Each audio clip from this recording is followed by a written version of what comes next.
Sejam bem-vindos a mais um episódio do nosso podcast Universo do Terror.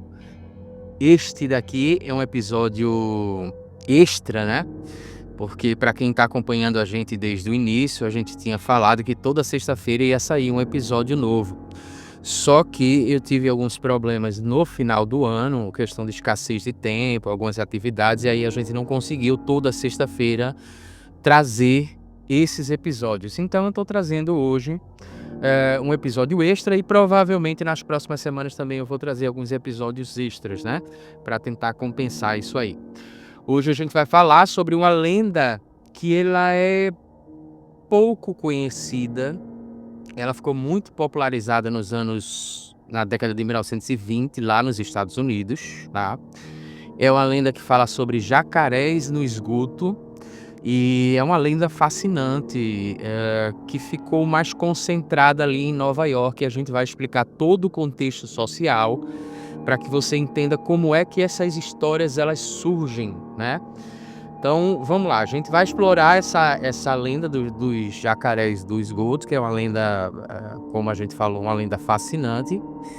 E basicamente é o seguinte, eu queria lançar uma pergunta logo de início, que é o seguinte: você já se perguntou o que é que pode estar acontecendo agora de forma escondida, por exemplo?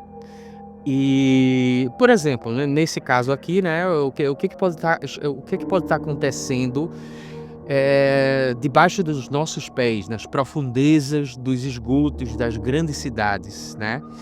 Isso permeia um pouco uma questão que fascina muita gente, que seria a teoria da conspiração, né? Porque a teoria da conspiração, ela parte do princípio de que algo está acontecendo, que a gente não sabe o que é, mas que vai trazer uma certa ameaça, ou já está trazendo uma certa ameaça, e nós estamos sendo manipulados, nós estamos sendo enganados, e nós estamos correndo riscos. E não sabemos exatamente que riscos são esses que nós estamos correndo, né? Então, tudo isso causa muito medo, causa ansiedade no ser humano. E as grandes cidades, na verdade, né, os grandes centros urbanos, vez ou outra, se deparam com situações como essa, né? Quando a gente está falando, deixa eu abrir só um parênteses aqui, porque o sistema de esgoto aqui do Brasil não é lá um sistema de esgoto em que a gente possa trazer como exemplo. Eu quero realmente que você pense num sistema de esgoto lá dos Estados Unidos, que é algo muito mais elaborado, né? Para quem gosta de desenho animado, por exemplo, eu fui assistir com meu filho por esses dias aí o Super Mario, né? O desenho Super Mario, lá mostra o sistema de esgoto e tal, então dá para ter uma ideia. Tem um outro filme também que talvez a gente traga aqui para comentar, que é A Bolha Assassina, por exemplo. A Bolha Assassina mostra o sistema de esgoto, né? Tem alguns jogos como Resident Evil, por exemplo, que também mostram o sistema de esgoto. Então você vê que ali é como se fosse uma cidade subterrânea, tá? É uma cidade subterrânea que acontece debaixo dos nossos pés e tal. Então, assim, são lugares extremamente amplos, né? Com uma biodiversidade, digamos assim. Tem vários animais, tem ratos, enfim, tem pragas lá. São lugares profundos e são lugares completamente desconhecidos. Então, vamos entender a origem e os significados culturais e o impacto dessa lenda na sociedade, principalmente ali a gente vai precisar se transportar para a década de 1920. Por quê? Vamos lá.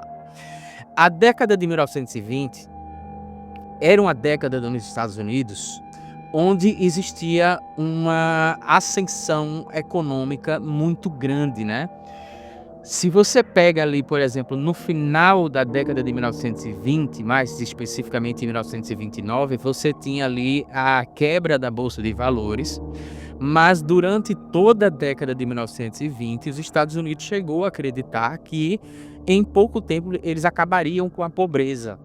Era uma As pessoas investiam em ações, as pessoas tinham economias, os Estados Unidos estavam em pleno desenvolvimento, desenvolvendo carros, desenvolvendo estradas, E tudo isso trazia uma sensação de que os americanos realmente eram uma potência mundial e inclusive presidente dos Estados Unidos, né, alguns presidentes chegaram a dizer: "Olha, os Estados Unidos não tardarão a ver o final da pobreza". Então era muito comum, eu li um livro, já faz um tempo, sobre a quebra da bolsa de valores em 1929 e era um negócio interessante porque, por exemplo, você poderia estar num bar, num pub, né, e você poderia estar sendo servido por um garçom que era mais rico do que você, mas você não sabia quanto é que ele tinha investido na bolsa de valores, né, quanto é que ele tinha em ativos na bolsa de valores. Então, a maioria das pessoas investia lá e realmente o clima era um clima de muito otimismo e muito desenvolvimento lá nos Estados Unidos. O que é que acontece? A partir deste cenário, várias pessoas começaram por causa de seus respectivos poderes aquisitivos, né? Eles começaram a fazer viagens, inclusive até por causa da fabricação de estradas, né, da ampliação de estradas, da possibilidade da aquisição de carros, possibilidade, por exemplo, de você se hospedar em hotéis por causa do seu poder aquisitivo e tal. Então, muita gente tinha dinheiro ali naquele período, né. E um destino muito comum, que era um destino exótico, era um destino, que era uma praia, era justamente ali a Flórida, né. A Flórida, que você tem ali, por exemplo, você tem Orlando, você tem o Havaí, aliás, se eu não me engano não é Orlando, acabei esquecendo agora qual é mas eu sei que tem um Havaí, que é um destino. O Havaí é um destino, digamos assim, naquele período era o destino principal. Ainda não existia naquele período, por exemplo, o parque, né, o parque da Disney, né. Mas, lá em Miami, por exemplo, é realmente Orlando que tem lá na Flórida, é Orlando que também é um destino que muita gente vai, mas muita gente ia para Miami, porque Miami tem muito zoológico, né. E é um local exótico, digamos assim, para muita gente que morava em Nova York, né. Então você tem ali um centro comercial muito grande, que é Nova York, né, que ainda hoje é um centro comercial. Hã, Naquela época já era um centro comercial, inclusive ali com bolsa de valores e tal. Mas você também poderia viajar, por exemplo, para vários outros lugares. Muita gente preferia viajar para Miami, porque lá tinha zoológico, tinham aquários. Miami estava em pleno desenvolvimento do ponto de vista turístico, né. Então, nesse período aí de 1920, o que que acontece? Quando as pessoas iam para lá, as pessoas, ganhavam de presente ou compravam, por exemplo, alguns jacarés pequeno, filhotes de jacarés, né. E esses jacarés, na verdade, as pessoas não sabiam exatamente o que fazer com eles, pensavam que poderiam criar esses jacarés em casa. Isso era um símbolo de status. Se voltar para Nova York, por exemplo, com o jacaré, era um símbolo de status: "Olha, eu fui para Miami, veja que animal exótico que eu tenho", né. Geralmente as pessoas querem se diferenciar por algum motivo, então esse era um grande motivo para se diferenciarem de outras pessoas, né. Você voltava para Nova York com um jacaré. Naquele período ali, a gente não tinha, regulamentação nesse sentido, e várias pessoas ganhavam como presente, fazendo visita a Miami, ganhavam jacarés de presente. E eu só quero abrir um parênteses aqui, e dizer que certa vez eu fui para um evento aqui em Recife, chamado Centro de Exposição dos Animais, e eu ganhei de presente lá um pintinho. Hã, e eu achei que desse para criar esse pintinho dentro de uma casa, né, de um apartamento, na verdade era um apartamento. Mas assim, ó, eu fiquei impressionado com como esse pintinho ele crescia rápido, né, e sujava bastante, enfim, definitivamente não era o lugar ideal para ele, assim. Eu tive que levar ele para uma granja mesmo, porque ficou impossível criar um pinto dentro de um apartamento. Então acontecia a mesma coisa com os jacarés. Eles começaram a crescer dentro das casas da família de Nova York. E o que é que o pessoal começou a comentar, né? Não tendo o que fazer com eles, você vai fazer o que com eles, né? Então, o boato começou a surgir dizendo que várias pessoas estavam despejando esses animais no sistema de esgoto.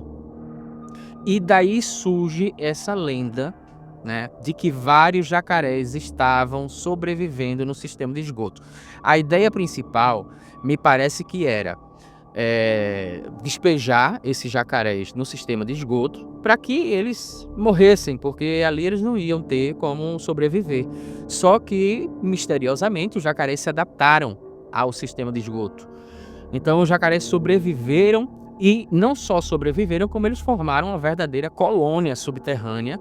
Eles se alimentavam de ratos, eles se alimentavam de qualquer outro tipo de animal que ousasse andar pelo esgoto, né? Alguns diziam, inclusive, que os jacarés se tornaram cegos porque eles ficaram muito adaptados à questão da escuridão dos esgotos. Então, o que a gente tem aqui? Começou a se popularizar um medo, inclusive até teve uma matéria nesse período, na década de 1930, né, num jornal de muita repercussão e muita credibilidade, que é o New York Times. Esse jornal acabou trazendo alguns relatos sensacionalistas que ajudaram a popularizar, e as pessoas começaram a ter certeza que o sistema de esgoto, eles estavam completamente povoados por jacaré. Aí você imagina o seguinte, vou abrir outro parênteses aqui, tá? Quando eu era pequeno, na década de 1990, teve uma lenda do Fofão, né? Acho que muita gente aí, dependendo da idade, lembra dessa lenda do Fofão, de que ele tinha uma espada dentro, né? Um punhal dentro, tal. Na verdade era algo para segurar a cabeça dele, mas no prédio onde eu morava as pessoas contaram essa lenda. E aí o que aconteceu foi que eu percebi que tinha realmente um punhal lá. Os meus pais ficaram com medo, nós fomos até o Rio Capibaribe e fizemos algo que hoje é considerado completamente politicamente incorreto, né? Que a gente tocou fogo no Fofão e jogou no Rio Capibaribe, tá? Ele pegando fogo lá. O que acontece? Quando a gente voltou para o apartamento onde a gente morava, as pessoas diziam o seguinte: ó, ele vai voltar pelo esgoto, porque esse boneco, ele tá amaldiçoado. E eu lembro que toda vez que eu ia fazer minhas necessidades fisiológicas no banheiro, eu ficava muito assustado olhando, porque disseram que ele ia vir pela descarga, pela privada, né? Então eu era muito pequeno na época, eu tinha uns 4 anos de idade e tal. E eu ficava com muito medo disso aí, né? Então eu imagino o que as pessoas deveriam sentir, por exemplo, né? Imaginando que você tem um esgoto ali que está repleto de jacarés e que esses jacarés formaram verdadeiras colônias e que eles estão se alimentando e que eles estão crescendo e que eles conseguiram uma forma de sobreviver nessas colônias e a qualquer momento eles podem aparecer na sua casa. Seja o filhote dele, seja pela privada, enfim. Então isso tudo causou um certo pânico ali nas décadas de 1920 e nas décadas de 1930, né? Essa junção, por exemplo, da urbanização junto com o sistema de esgotos se tornou o cenário perfeito ali para o imaginário popular, né? E aí a gente tem uma narrativa que é o medo do desconhecido, que isso aí é uma coisa que a gente pode dizer que é intrínseca ao ser humano, né? O medo do desconhecido, o que é que pode estar acontecendo debaixo dos nossos pés. E o fascínio, por exemplo, por ambientes que são ocultos, que são perigosos, né? Quando você sabe, por exemplo, olha, ali tem um local extremamente perigoso, não vá lá. Para muita gente, isso aí causa um certo fascínio, né? Isso aí provoca a pessoa a ir justamente nesse local, para poder tentar saber. Parece que esse perigo ele convida algumas pessoas, né? Então você tem 2 elementos aí que fortalecem essa narrativa. E aí tem uma questão que eu queria chamar a atenção aqui, que é o seguinte: essa tensão entre a natureza e a civilização. Eu não gosto muito desse nome civilização, eu estou utilizando ele, mas me incomoda bastante, inclusive por causa da perspectiva antropológica, né? Na antropologia a gente já não utiliza mais esse termo civilização, que dá a ideia de que a sociedade ela se desenvolveu de uma forma tal que ela ficou civilizada. E aquilo que não é civilizado, aquilo que não reproduz determinado comportamento é porque é bárbaro, é porque é uma coisa primitiva. Então dá uma ideia, por exemplo, de um desenvolvimento darwiniano unilinear, e é uma coisa que eu não gosto muito. Mas eu vou utilizar o termo de forma didática aqui, para que a maioria das pessoas consigam entender.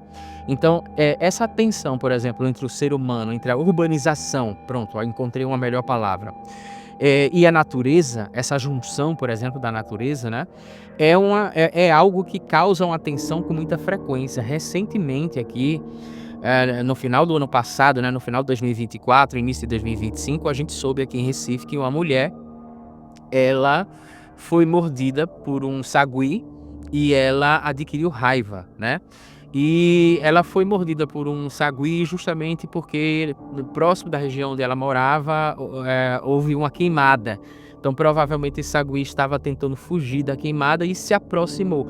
Essa aproximação, por exemplo, da urbanização com a natureza, é algo que causa uma tensão, porque a gente não consegue vencer a natureza, né. A gente tem medo naturalmente de perder o controle sobre o ambiente, mas a gente não tem realmente esse controle sobre o ambiente, né. Então, por exemplo, você vê temática de vários filmes de terror, como por exemplo Cobras Gigantes, não só filmes de terror, como também, lendas urbanas, né. Cobras gigantes, monstros, que são completamente gigantes, enfim. Filmes como King Kong, como Godzilla, por exemplo. Todos esses filmes, eles repetem aquilo que, por exemplo, o escritor de terror muito conhecido para quem é fã de terror, Lovecraft. O Lovecraft, na verdade, ele a obra toda de Lovecraft, a gente pode dizer que ela trata exatamente sobre isso. Ela trata sobre a impotência do ser humano frente à natureza, né. Essa impotência do próprio ser humano frente ao poder da natureza, ao poder do mar, ao poder de algo que é muito maior do que a gente. Se a gente for ir para a psicanálise, por exemplo, né, o Freud, se eu não me engano, em O Mal-Estar na Civilização, acho que é nesse livro, O Mal-Estar na Civilização, ele fala um pouco sobre esse sentimento de desamparo, né, que acompanha a gente. Esse sentimento de desamparo, ele é muito provocado também porque, por exemplo, quando a gente se depara com a natureza e a força da natureza, a gente acaba percebendo que a gente não tem poder absolutamente sobre quase nada, né. Então, isso é uma temática que traz uma tensão ao ser humano contra a natureza. Até que ponto a gente está protegido ou não? Até que ponto a gente está desamparado ou não? Até que ponto a gente está ameaçado ou não? Até que ponto a gente vai esperar a natureza se rebelar contra nós, né? Então, isso é tema de contos, por exemplo, de terror, isso é tema de filmes de terror, isso é tema de lendas urbanas, isso é tema de estudo psicanalítico barra psicológico, isso é tema, por exemplo, de estudo sociológico barra antropológico.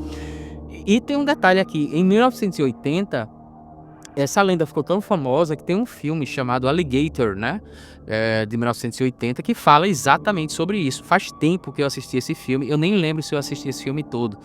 Mas esse filme daí, ele é um filme que ele foi inspirado justamente nessa lenda, tá. De pessoas fazendo viagens e trazendo animais silvestres, por exemplo, algumas espécies de animais que são, que acabam se transformando numa verdadeira ameaça, né. Alligator, por exemplo, fala sobre essa questão de jacarés nos esgotos, mas a gente pode pegar também a aracnofobia, que se não me engano é da década de 90, né, onde um antropólogo, por exemplo, ele vem para a América do Sul, no caso, e ele leva uma espécie de uma aranha que ele não sabe exatamente o que é, e ele vai estudar essa aranha e acaba trazendo terror para toda uma comunidade, né. Então você vai ver, tem algumas esculturas lá nos Estados Unidos de jacarés saindo dos esgotos e tal, realmente foi algo que impactou, né, impactou muita gente. E a gente tem uma variação também dessa lenda, porque assim, algumas pessoas vão dizer que as lendas elas vão evoluindo, né. Então com o passar dos tempos, algumas pessoas começaram a dizer que, algumas fábricas começaram a jogar produtos químicos, né? E esses produtos químicos iam para os esgotos. E os jacarés, eles acabaram se adaptando a esses produtos químicos e se transformaram em verdadeiras mutações, né? Então você tem aí um toque, por exemplo, de ficção científica, né? Você tem um toque aí de um jacaré que, hipoteticamente falando, seria muito mais poderoso do que um jacaré normal, porque ele está ali com a mutação química e tal. E vez ou outra a gente vê isso em determinadas lendas, né? A gente vê também na lenda da Chorona lá do México, a gente vê também algumas variações falando sobre fábricas, né, que jogavam nos rios dejetos químicos, enfim, e acabaram poluindo os rios. A gente tem, vez ou outra, essa questão de mutação química, na verdade, já é uma coisa mais recente, digamos assim, quando fábricas começaram a jogar os seus produtos químicos de uma forma mais irresponsável nos rios e nos esgotos e por aí vai, né? Então, vamos refletir o porquê que essas histórias continuam a capturar a nossa imaginação, né? Primeiro, explora o medo do que não pode ser visto e o medo do que não pode ser controlado. Isso é uma coisa que causa medo no ser humano. Eu não posso controlar aquilo, eu não posso ver aquilo, né? Muita gente, inclusive, até tem medo de avião por causa disso, né? Fobia de avião, porque a pessoa perde o controle ali. É um piloto que está no controle ali. Então você não tem controle de absolutamente nada. Você entra no avião e você confia que o cara vai lhe deixar no destino que você está querendo chegar. Tem a ideia, por exemplo, de transgressão de limites entre a natureza e a urbanização, né? Eu não vou chamar de civilização, mas urbanização, digamos assim. Então, qual é o limite, por exemplo? Esse limite, ele é muito tênue. Quando você pega alguns conjuntos habitacionais que estão fazendo e que estão desmatando vários lugares, você vai ver vez ou outra presença de cobra, presença de iguanas, por exemplo, nesses lugares. Vez ou outra tem alguma interação, né? Então, qual é o limite entre a urbanização e a natureza? Será que a gente consegue ter essa discussão do ponto de vista ético, né? E a gente tem aqui também nessa narrativa o apelo às emoções que são básicas ao ser humano, né? Como o nojo, por exemplo, do esgoto, né? A fascinação e o medo do desconhecido. Então, enfim, mesmo que essa história tenha sido desmentida ao longo da história, mas ela a gente pode dizer que ela ainda se perpetuou no imaginário coletivo, tá? Porque possui elementos que a gente pode considerar que são medos atemporais de forças que são incontroláveis. Como a gente falou, Lovecraft já tinha tratado dessas questões, o próprio Edgar Allan Poe também já tinha tratado dessas questões, né? A Máscara da Morte Escarlate ou a Máscara da Morte Vermelha, por exemplo, é um conto que fala sobre isso, é um conto que fala sobre... qualquer dia a gente vai trazer num podcast aqui, né? Um conto que fala sobre o quanto que a gente às vezes se protege de algo que a gente não pode se proteger, né? E aí lá ele está falando de pandemia. Quando for o episódio a gente traz com maiores detalhes, tá? Então, eu queria deixar uma reflexão final aqui, porque a lenda dos jacarés no esgoto é mais do que uma simples história, é mais do que uma lenda urbana. Ela é o reflexo dos nossos medos e ansiedades urbanas, como várias outras lendas. Eu queria te perguntar se você gostou do episódio de hoje. Se você gostou, eu gostaria que você deixasse a sua opinião aí abaixo nas redes sociais e até você enviasse sugestões de temas para que a gente possa trazer novos episódios aqui do nosso podcast Universo do Terror, tá? Então, eu espero que você tenha gostado do nosso episódio de hoje e eu espero que você tenha bons pesadelos.